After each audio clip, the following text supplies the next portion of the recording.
Hello friends, welcome back to yummymadrascooking. நான் உங்கள் ஹேமலதா வினோத்குமார். இன்றைக்கி நம்ம சேனலில் ஒரு சிம்பிளான ஒரு வெஜ் காம்போ செய்ய போகிறோங்க. இதுக்கு வந்து என்னென்ன செய்ய போகிறேன் அப்படின்னு பார்த்தீங்கன்னா, ஒரு வெஜிடபிள் பிரியாணி, அதுக்கப்புறம் காலிஃப்ளவர் 65, ஒரு ஸ்வீட் ரெசிபி, அதுக்கப்புறம் ஒரு கிரேவி ஒன்று செய்ய போகிறோம். வீடியோக்குள்ளே போகிறதுக்கு முன்னாடி நம்ம சேனலை புதுசாக பார்க்குறீங்களா, இப்போ சப்ஸ்கிரைப் பண்ணிக்கோங்க. வாங்க இப்போ எப்படி செய்யறதுன்னு பார்க்கலாம். ஃபஸ்ட்டு வந்து நம்ம ஸ்வீட்லேருந்து ஆரம்பிக்கலாங்க. அதுக்கு வந்து நான் பாயாசம் வந்து செய்ய போகிறேன். இதுக்கு வந்து நான் ஒரு குக்கரில் கொஞ்சமாக தண்ணி சேர்த்துட்டு இதுக்கு மேலே ஒரு பாத்திரம் வச்சு அதில் வந்து நான் ஒரு 2 கைப்பிடி அரிசி எடுத்துருக்கேங்க. இது வந்து நீங்கள் புழுங்கல் அரிசி, பச்சரிசி எந்த அரிசி வேணாலும் நீங்கள் செஞ்சுக்கலாம். இதை வந்து நான் மிக்சியில் போட்டு ஒன்றும் பாதியமாக நான் அரைச்சிட்டு அதுக்கப்புறம் வாஷ் பண்ணிவிட்டு நான் இதில் சேர்த்துருக்கேன்.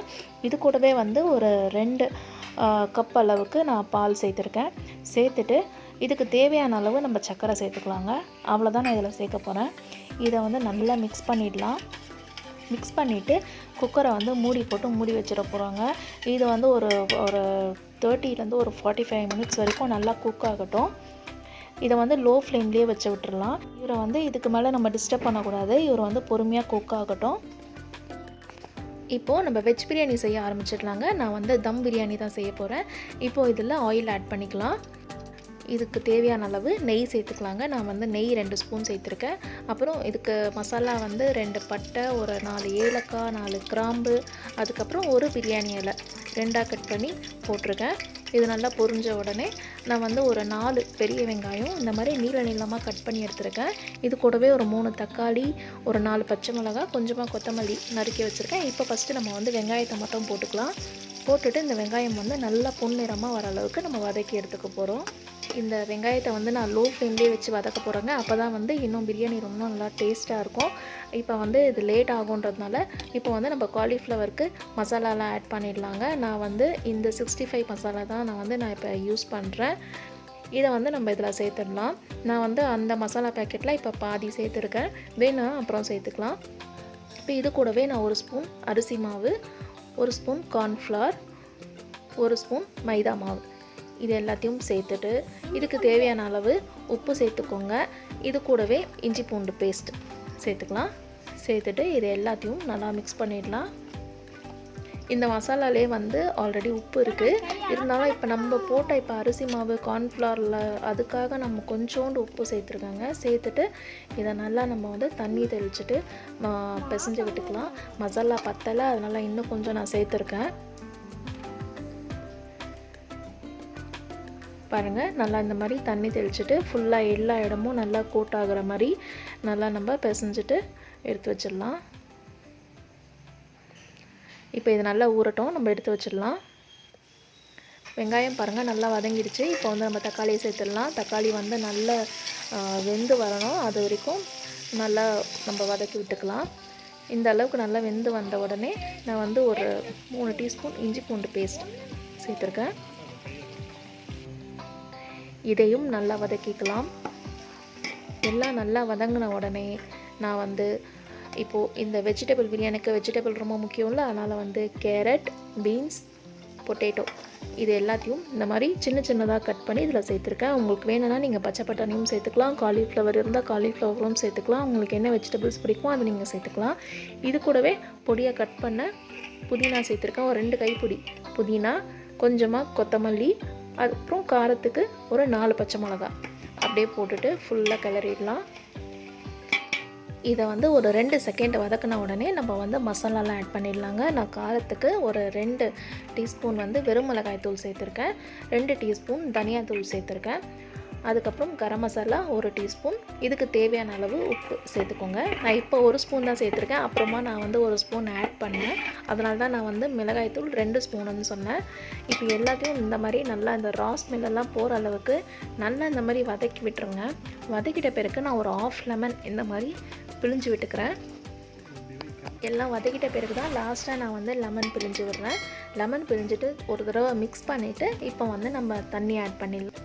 நான் இதில் 2 கிளாஸ் பாஸ்மதி அரிசி எடுத்திருக்கேங்க. 2 கிளாஸ் அரிசிக்கு நான் வந்து 5 கிளாஸ் தண்ணி ஊற்ற போகிறேன். இப்போது நான் செய்கிற வெஜ் பிரியாணி வந்துட்டு 4 பேர்லேருந்து 5 பேர் வரைக்கும் தாராளமாக சாப்பிட்லாங்க. ரைஸ் அளவு பார்த்திங்கன்னா 1/2 கிலோ நான் பிரியாணி அரிசி எடுத்திருக்கேன். இந்த தண்ணி வந்து நல்லா கொதித்து வரணுங்க.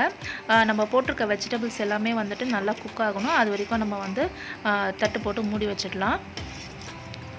இப்போ இது நல்லா குக் ஆகிறதுக்குள்ளே நான் வந்து மஷ்ரூம் பால் கறி செய்ய போகிறேன். இதுக்கு வந்து நான் ஒரு 2 வெங்காயம் வந்து நல்லா மிக்சியில் அரைச்சி எடுத்துக்கலாம்.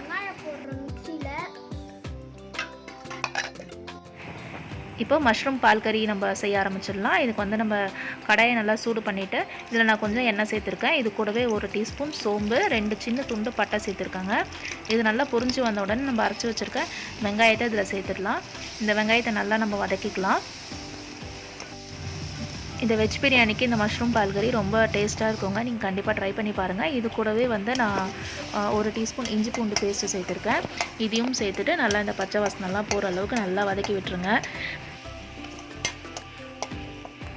இப்போது பிரியாணியில் பாருங்கள் வெஜிடபிள்ஸ் எல்லாமே நல்லா குக் ஆகிடுச்சு. தண்ணியும் நல்லா செம்மையாக கொதிக்குது.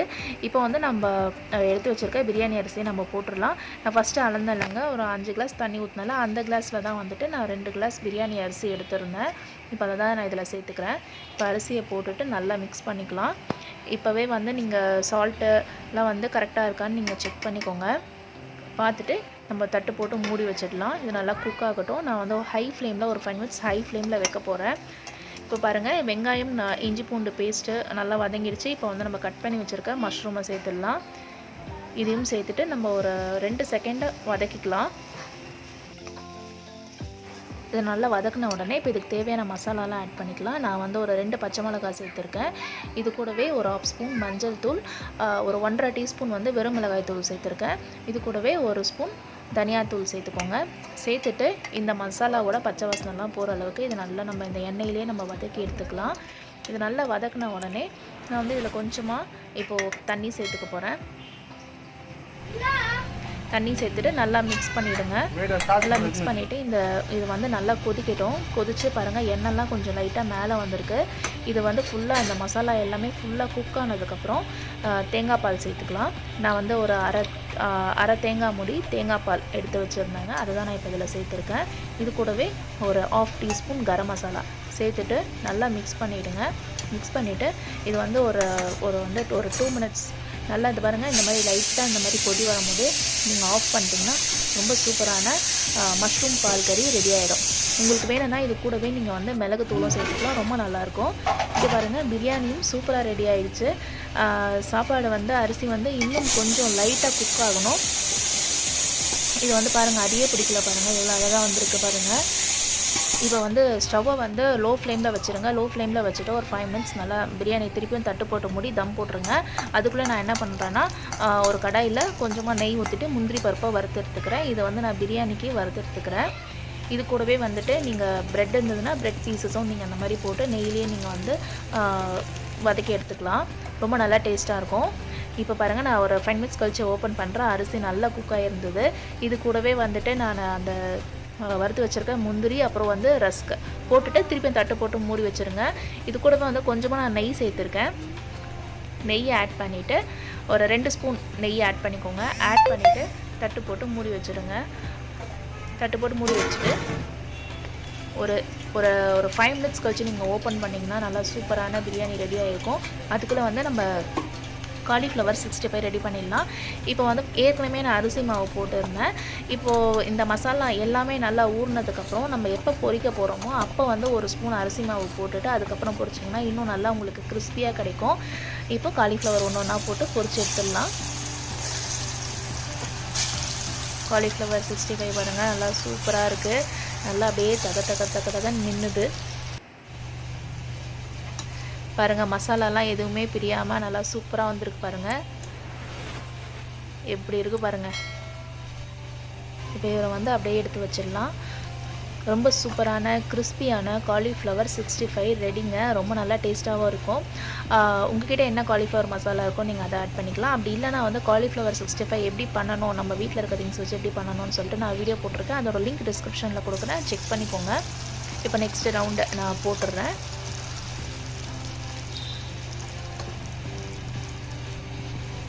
பிரியாணியும் பாருங்கள் சூப்பராக ரெடி ஆகிடுச்சு. இதை வந்து லைட்டாக அந்த மாதிரி மிக்ஸ் பண்ணிக்கலாம். ரொம்ப மிக்ஸ் பண்ணிங்கன்னா அரிசி உடஞ்சிரும். சும்மா லேசாக மேலாப்பில் அந்த மாதிரி மிக்ஸ் பண்ணிக்கோங்க. செம்மையாக கம்மன்னு வாசனையாக இருந்ததுங்க. ரொம்ப நல்லா இருந்தது பிரியாணி. ரொம்ப நாள் டேஸ்ட்டாக இருந்தது. நீங்களும் கண்டிப்பாக வீட்டில் இதே மாதிரியே செஞ்சு பாருங்கள். ரொம்ப சூப்பராக இருக்கும். ஒரு பக்கம் காலிஃப்ளவர் 65 பொரிஞ்சுக்கிட்டே இருக்குது. இப்போ வந்து நம்ம ஃபஸ்ட்டு போட்டோம்ல பாயாசம், அது எப்படி இருக்குன்னு ஓப்பன் பண்ணி பார்த்தா செம்ம சூப்பராக இருந்ததுங்க. கலரே பாருங்கள் அமேசிங்காக இருக்குது. இதில் வந்து உங்களுக்கு வேணும்னா நீங்கள் வந்து நம்ம லிட் போட்டு மூடி வைக்கும் போதே நீங்கள் கொஞ்சமாக 2 ஏலக்காய் தட்டி கூட நீங்கள் போட்டுக்கலாம். ரொம்ப நல்லாயிருக்கும். நான் போடலை, எனக்கு வந்து அப்படியே சாப்பிட்டாலே பிடிக்கும், அதனால் நான் போடலை. அவ்வளோதாங்க, பிரியாணி ரெடி ஆகிடுச்சு. இப்போ நம்ம பிளேட்டிங் பண்ணிடலாம். வெஜ் பிரியாணினாலே அந்த பிரெட் பீசஸோடு சேர்த்து சாப்பிட்டா இன்னும் நல்லா சூப்பராக இருக்கும். இது கூடவே காலிஃப்ளவர் 65, நம்ம மஷ்ரூம் பால் கறி ரொம்ப நல்லா டேஸ்ட்டாக இருந்ததுங்க. நீங்களும் இதே மாதிரியே ட்ரை பண்ணி பாருங்கள். இந்த வீடியோ எல்லாருக்கும் பிடிச்சிருந்தா நம்ம சேனலில் மறக்காமல் சப்ஸ்கிரைப் பண்ணிக்கோங்க. இது கூடவே அரிசி பாயாசம். அவ்வளோதாங்க, நல்லா சூப்பரான ஒரு லன்ச் இல்லை டின்னர் ரெடி.